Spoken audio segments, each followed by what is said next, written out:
Good morning, everyone.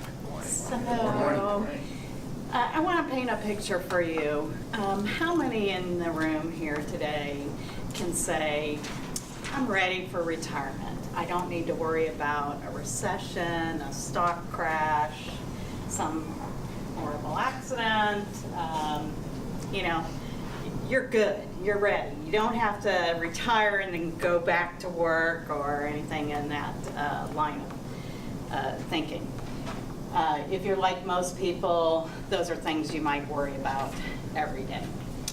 So let me kind of flip the question just a little bit. What about when you go down the street? Think about what you see on every street corner. What is the one almost constant? Just picture a corner. What's the biggest building, the nicest building that you see? If you thought about a bank, that's probably correct. The one things that bank has is they've figured things out. They have figured out the key to being very wealthy in their own way. So the other, just to kind of give you a contrasting example of someone else who's figured it out, is many of you may have heard of the Rothschild family. Extremely wealthy family, somewhere their net worth is somewhere in the 1 trillion to 100 trillion type of range, something that's, more than most countries make. So what is it that they have figured out necessarily that has kind of been able to kind of put them in that position that we as the normal regular people don't often haven't figured out?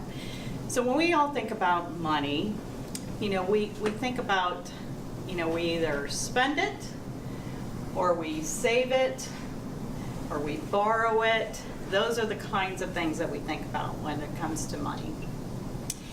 And I just want to kind of paint an example for you. If you, the challenge that we have is there's so much of in your life. If you made just $50,000 a year for the next, 40 years, you would have amassed $6 million in your life. Okay, that sounds like a really big number. Great, I'm set for retirement. The problem is you've got to spend that money. So would it surprise you to know that you spend nearly 35% of that money on interest, right? After tax money on interest. And depending on your tax bracket, you might be somewhere in the 28%, maybe you're a little higher, maybe you're 35%. So at the end of the day, if you're lucky, you get to put 5 or 10% of your money in savings. So think about just for a minute that 35% number of the interest that you pay and the 5% of the money that you have in savings. You would have to make 690% return on that 5% of your savings to equal the amount that you spent on interest in the year. Okay, so now that I've really depressed you all, right?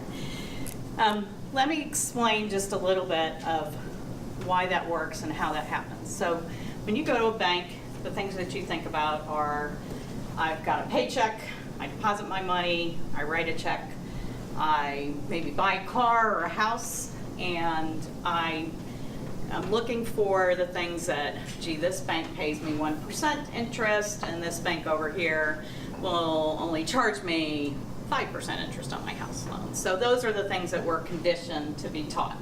So nobody really thinks about the fact that, well, what does a bank really do?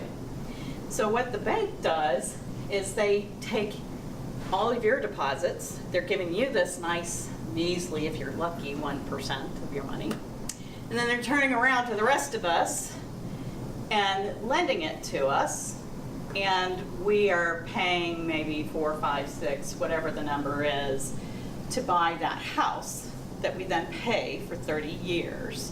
And over the course of that 30 years, I now pay something like 80% or even more potentially of the cost that I've paid for that house over 30 years is interest. So think about that just for a minute. That is huge, huge numbers. So why, how do people kind of get ahead? So people kind of think about things in terms of, how much interest I have to pay and how much, should I borrow it? Should I just pay cash?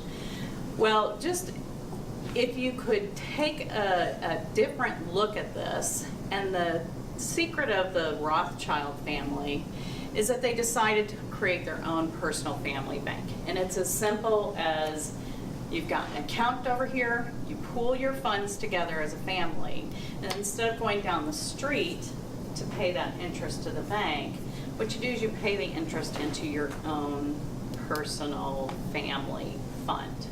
And over time, you get the same nice benefits that those banks get. You get the hockey stick of now when you lend out money, so you're charging, like if I want to go buy a car, I'm charging my family members, or the family member is paying interest back into that bank. So the same philosophy.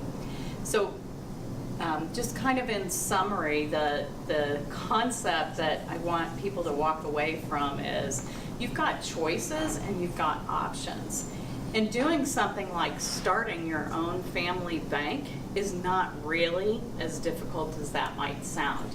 And the benefits that you get from working with your family long term about financial knowledge and awareness is just so absolutely beneficial. So you can either spend it, make it, or receive the money and interest. And that's what a family bank is all about. Thank you.